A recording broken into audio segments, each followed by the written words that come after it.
Hello there, I am Robin from the Isle of Wight Garrison, and today I have a fabulous guest who I'm going to talk about in a minute.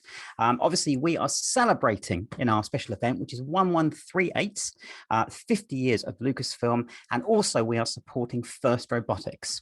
So if you'd like to find out some more information about that in particular, it's absolutely fabulous, and please have a look at the links and also help us out tonight. But my guest, let me tell you things about that. When great things happen, most of us are the spectators on the sidelines. However, some of us do stand in the epicenter of this whirlwind, and when it begins to pick up, just like Dorothy in The Wizard of Oz, some of these people become part of these events and lead the way and actually help to make these happen. My very rare and special, wonderful interview with a lovely Miki Herman, who was originally the assistant to George Lucas, liaison on making of Star Wars features, consultant on the infamous but wonderful, I would say wonderful, Star Wars Holiday Special, and then served as production coordinator for The Empire Strikes Back, location manager for Return of the Jedi, and following that, Miki also became the executive producer of the first ever animated series, which were Ewoks and Droids in the mid-80s.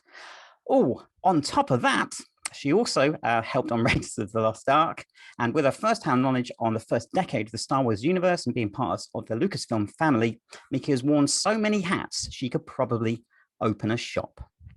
So, hello, Miki. I hope you're doing okay today. Hello, nice to meet you. That's great, and it's been lovely to see you, and it's been great, and I hope we have a lovely chat about all your experiences that you've had within Star Wars and Lucasfilm. So, if you wouldn't mind, how did you sort of get into working for Star Wars and Lucasfilm right from the beginning? Okay, so I was a volunteer at the American Film Institute, and I was production manager on this film that was Danny DeVito and Rhea Perlman. And so I would go around asking for freebies and favors, and I met Jim Nelson, who was the associate producer on Star Wars, and he did all kinds of favors for us. And when the film, we had a premiere, and he came and he said that they had just returned from principal photography in England and they needed a production assistant, and was I available? And I said, yes, I'd love to be available. So the first thing he said to me though was, don't talk to George unless he talks to you. So, you know, I guess he had a lot on his mind after, you know, the pretty horrendous experience of shooting Star Wars in England. And so the first thing that I did was I went with second unit to Death Valley, where we shot the pickup shots with the Jawas and the elephant and the robots. And Cool. so that was my introductory experience. And Very good. yeah. So I'm just going to pop up a couple of photographs of that particular thing as well. So everybody gets a bit of an idea what you were up to. I said just before, let's get the portion of the screen. So the pictures are a little unclear because to be honest, I think at the time, no one really thought they'd need to record any information about what's happening. But this is a picture of you at Death Valley with some of the kids from the school, I think. Was it an elementary school or something like that they got them from? Yeah, and so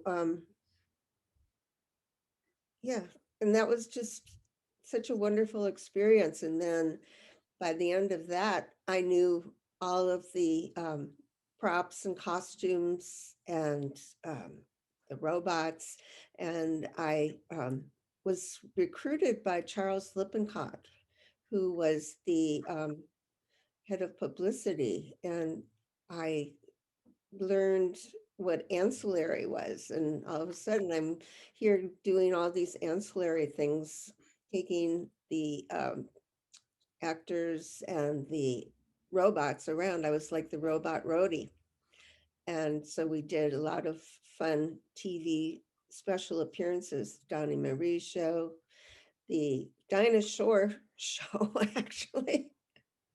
um, and yeah, so lots of wonderful things happened. And as you say, I wore many hats because At the same time, I was working as George's assistant, following him around between the editing room and the sound mix and writing down every word he said and coordinating between editorial and ILM and the special effects shots.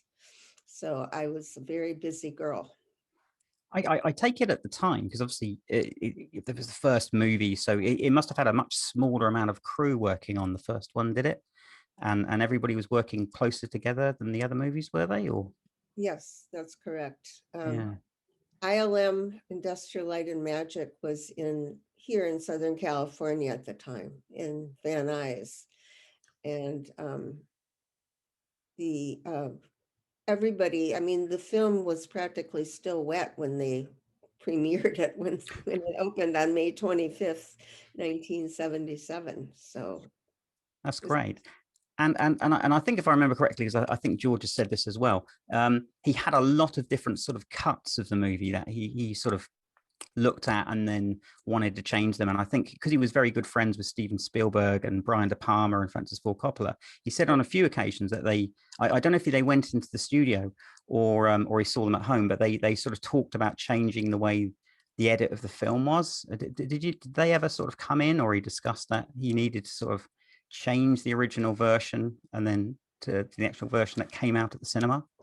well, Marcia Lucas and Paul Hirsch were the editors, and Marcia really had a very, very good story sense. George liked the action, and he wanted everything to be very fast and action oriented, and she was the one who actually knew how to put in story and humanity. And so I think she cut the final battle sequence, and she was very, very talented editor. That's great. Yeah. And I think, when we watch the film now, it's such a fabulous bit. And, and the film is, obviously from 1977. It doesn't really look like it's that old. It still holds up actually very, very well with modern day pictures, which is proof that it was done particularly well. Going back to your earlier pickup shots, one thing which I found about is that occasionally it said on one of the pickup shots that Anthony Daniels wasn't able to dress up as C-3PO, and somebody we know here stood in for him. Was that correct? Yeah, I had the pleasure of being locked in his biscuit box, as he called it, for a pickup shot in Death Valley. And it actually, they had to redo it because it was not in continuity, but it was the shot of the land speeder and so I couldn't see. It was an English car, and I had to think work the foot pedals or something. So eventually they had to use somebody else for the shot that's in the movie. Yeah, I'm not surprised. I mean, I have a C-3PO outfit, and I wasn't driving at the time when I tried mine on. And it's definitely not easy or comfortable because they have to screw you in many different places. And for me, always the problem is as soon as I get in there, I need a drink or I need a break, and I'm locked in it for far too long. But Oh, that's interesting. We have that in common then. I expect Anthony does as well. And obviously the other thing which I was going to mention earlier, it was that when you did the Death Valley shots, you also were working with elephants, which I don't think they used any other time for the whole of the Star Wars thing. Were they problematic at all, or because they had big costumes on, or were they very good? Just one elephant. Oh, one elephant. Yeah, her name was Margie, and that was quite a scene, watching her walk up the desert in that costume, and she was trained to keep her trunk underneath, and so in The Mandalorian they use those shots. Oh, right. I did not know that. That's very good. Yeah.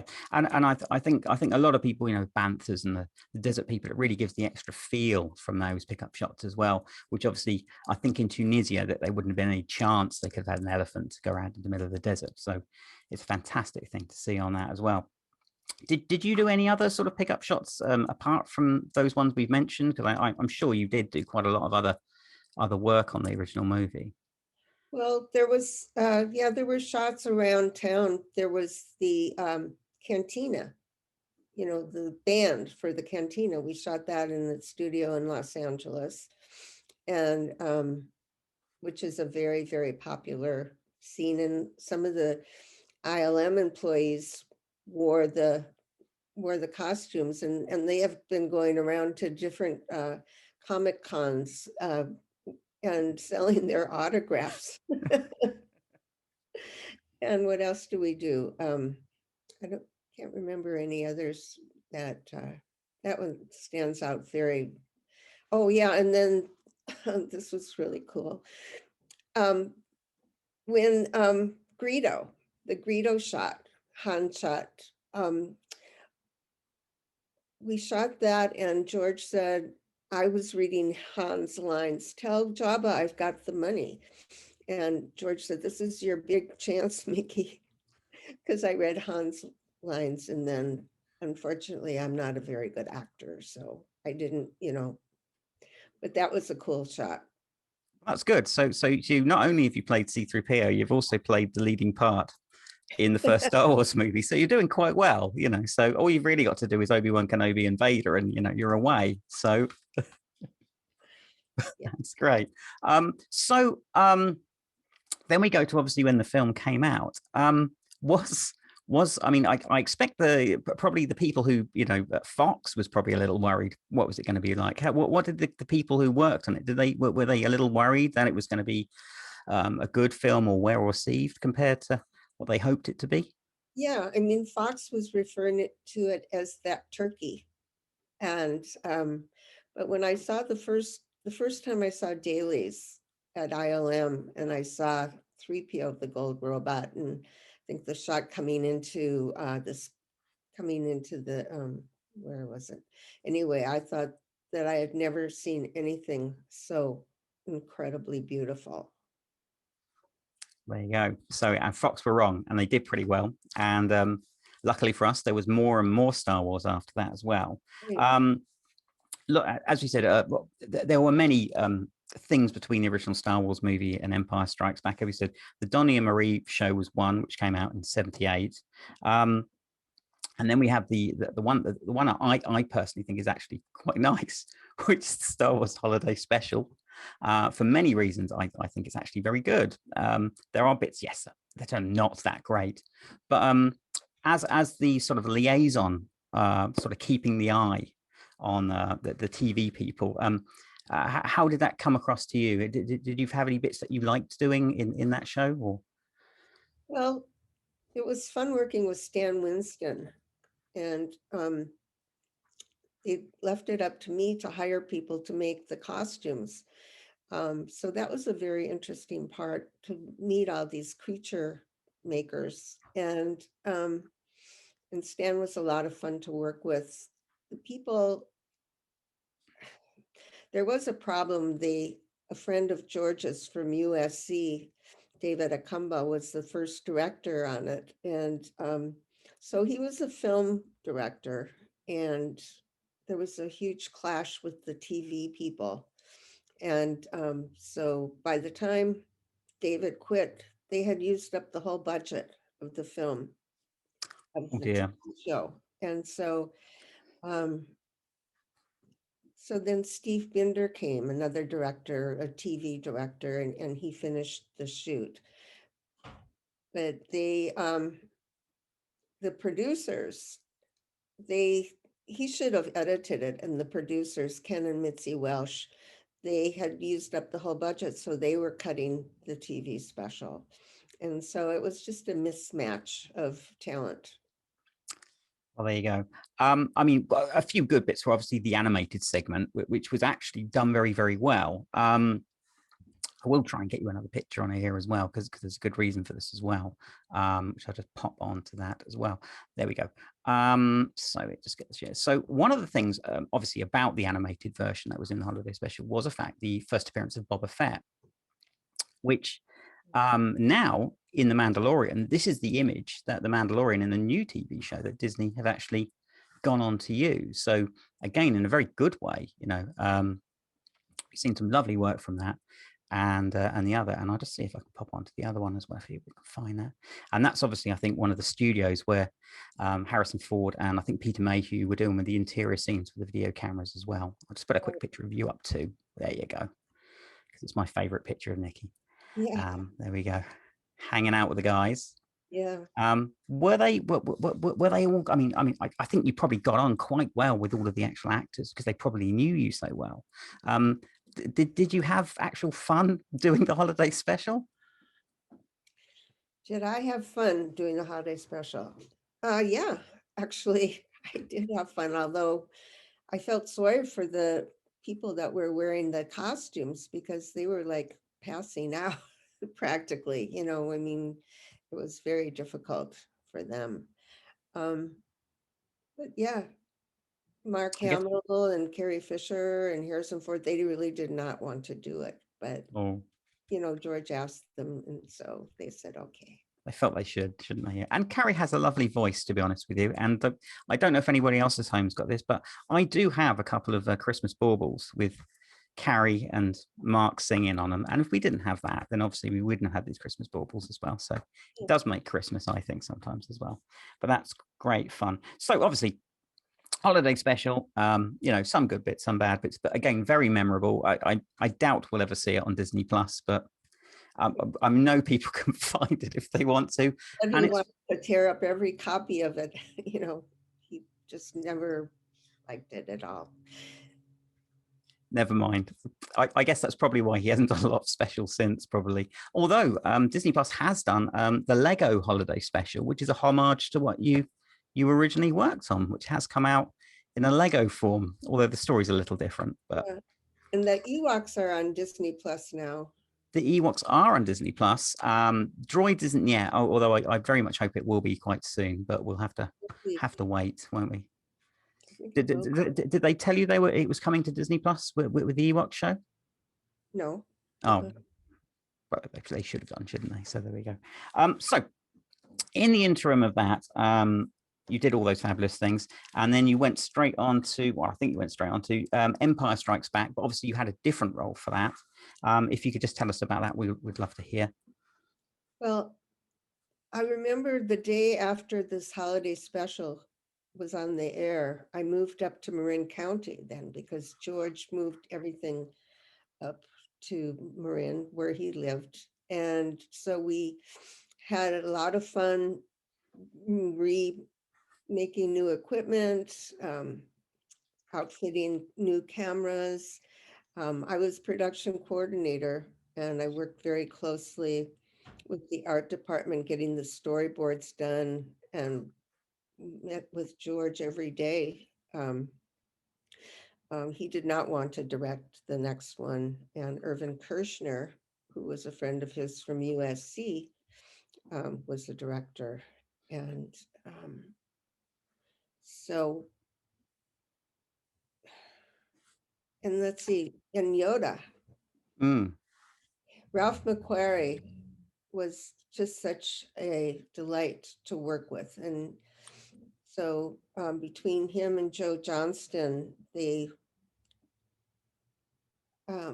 did the Boba Fett and the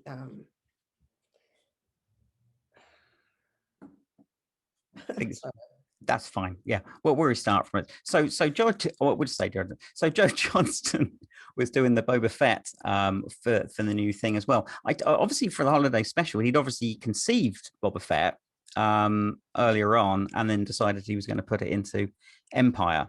I think that's correct, isn't it? And they had a completely white outfit. I think Joe Johnston had tried on, and then he was going to be the new bounty hunter character that was coming into that, which was very interesting. Irving Kirschner was a newer director, taken over, which they got on quite well with, I think, didn't they, as well? Did George feel more relaxed with the second movie because he didn't have to direct, or was it worse because he was paying for it? No, because he was paying for it, and then the pound in London. We were shooting principal photography in London. That became more expensive, and building the sets for Yoda that had never been done before, and using Frank Oz, who was with Jim Henson.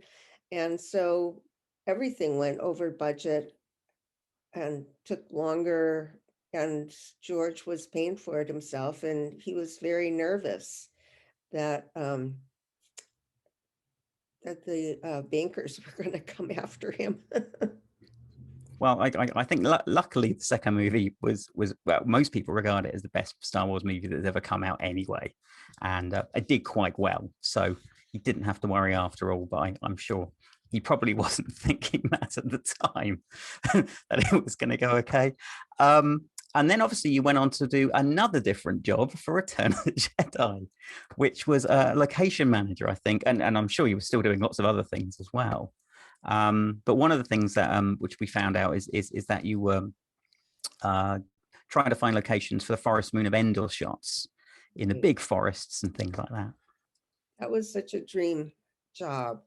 I went to every redwood forest between Santa Cruz and British Columbia, trying to find a location where we could build the bunker and have a war, blow up trees. And that was so many cathedral groves that I visited. That was just so amazing.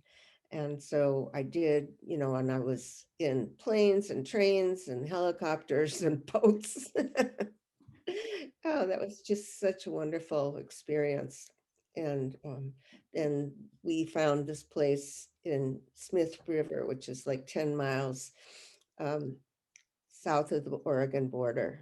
And then that was the whole thing, getting the Ewoks wrangled and the little people. And that was near Crescent City, California. It was, yeah. I mean, I take it again, like you said about earlier, the holiday special, people were almost passing out. It was probably worse for the Ewoks who were wrapped up in fur. Did you have any sort of fainting or casualties under studio lights for those ones, or did they manage to get away scot-free? No, I don't remember any horrific incident. Oh, that's all right then. So they were all saved in But I the didn't hang filming. out with the Ewoks. There were Ewok wranglers that probably have some stories about them. I expect so, yeah. I think Kurt Thatcher was probably one of them as well. He was a Yeah. big chap. He could probably pick one of them up, take them home if they got in trouble. So take it from there.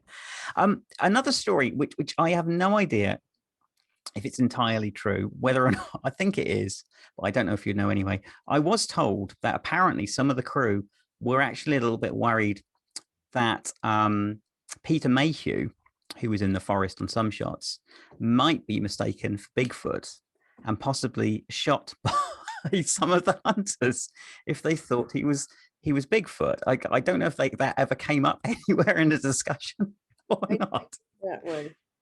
No, I'm not sure. I've seen it on a few forums, and to be honest, I have no idea if that's true or not. But I sort of, in a small way, it would be quite funny if it was, but who knows as well. And obviously, once you found the location, like you said, you had to find somewhere where they could do big explosions in a forest. Was that quite easy with the place that you found, or did they have specific places that you could do explosions in the middle of a forest without causing a fire? Yeah, they marked certain trees that were going to be harvested or that were dead. So we weren't indiscriminate about that. We were very careful about that.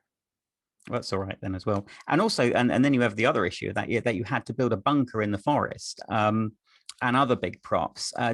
So was there a road going to it, or did you actually have to carry everything, not personally, I hope, into the forest to get it set up? There was a road, and I can't even remember, to tell you the truth. That's all right then. It probably was okay in that as well. So again, fantastic work on that.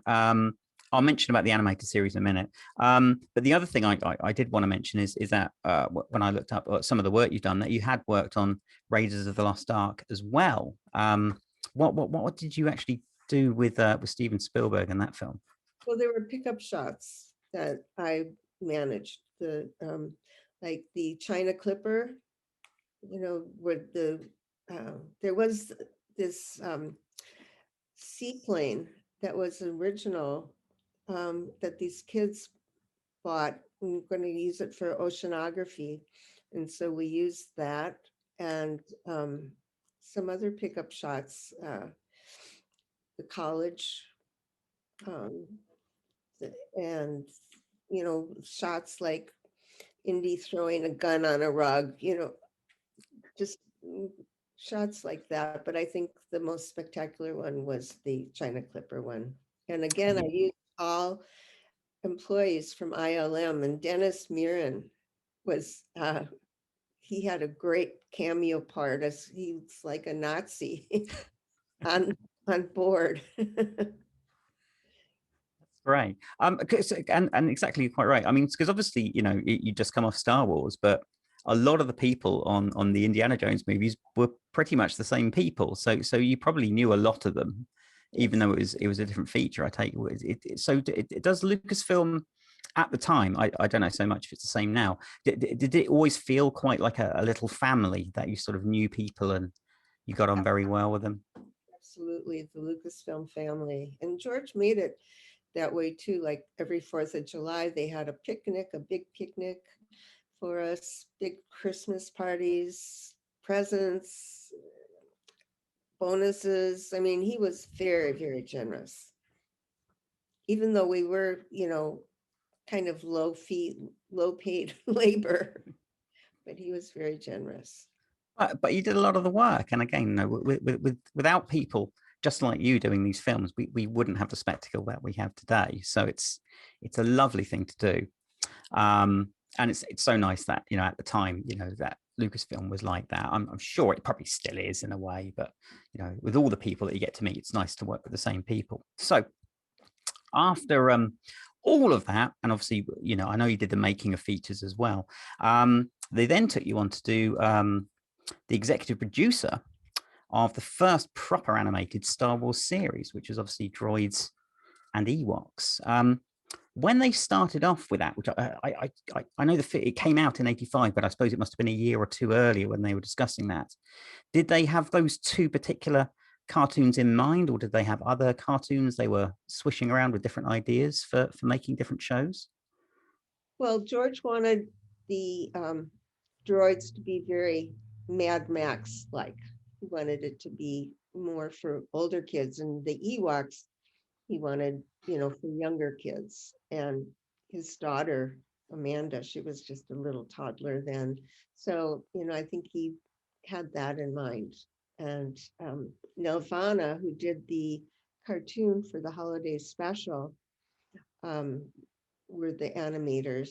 And so one show we did in Taiwan, and one show we did in Korea. Cool.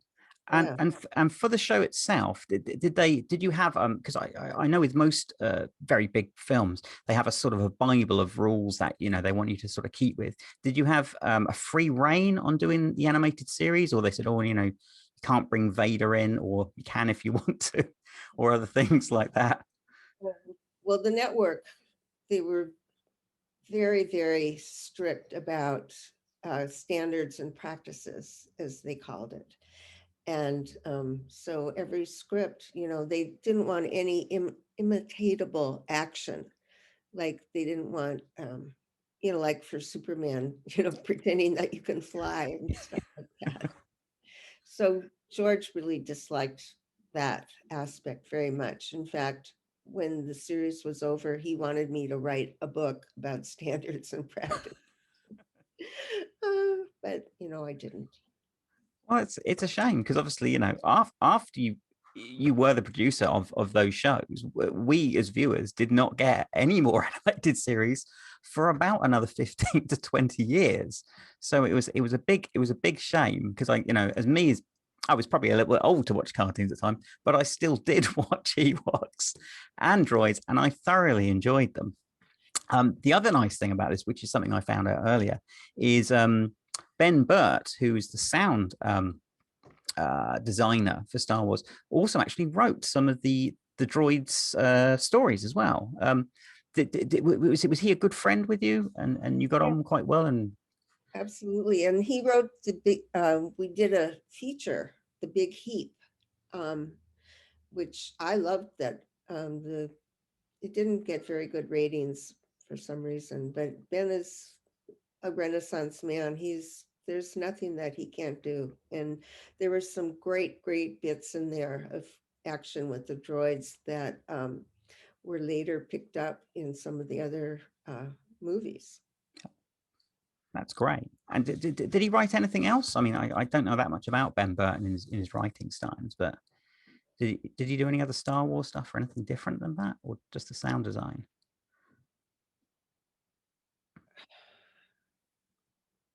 No. Probably not. Okay, that's all right. I didn't know either. So there you go. One thing Droids did have, well, yeah, we'll cut that bit out. One thing Droids did have was a fantastic soundtrack, which was written by someone who was in the police, which was Stuart Copeland.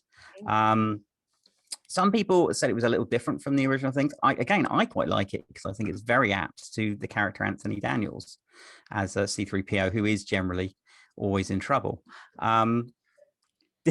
Did you have a sort of choice for the music when it came to that, like, or they were like, this is the music we want to have for the animated series? Well, Stuart, I think that he didn't do all of the music. He recruited some music from other people. And Disney, I was at this meeting with somebody from Disney, and he was saying that the choice of music for the film, for the cartoons, were so un-Disney-like that, that was, George just wanted everything to be very different. And Taj Mahal did the music for the Ewoks, which I loved. And so Yeah. we just tried to be different. Then the Smurfs, actually we got Smurfed because they were on at the same time. Well, that's the problem with the Smurfs, isn't it? But yes, you're quite right. Taj Mahal, which was the soundtrack for the first season of Ewoks, was very sort of a deep, sort of like spiritually sort of bluesy tune, which I think Taj Mahal did a very nice job in this. They changed it, which I think was a shame because I think I like the original one a bit better myself. But that's just me. But yes, it was a great show, and like you said, Disney Plus have got it on. Well, the Ewoks one under the vintage range, and hopefully someday the Droids thing will come out as well. Because again, Anthony Daniels did the voice as well, didn't he, for Yes. Droids? I think, is that correct? Yes, that's correct. Okay. And was he? Because this must have been one of the earlier times that he went in. Had he done a lot of cartoons before, or was this probably his first job doing voiceovers? Who knows? Probably not. You don't know. We don't know. Okay, so where are we now?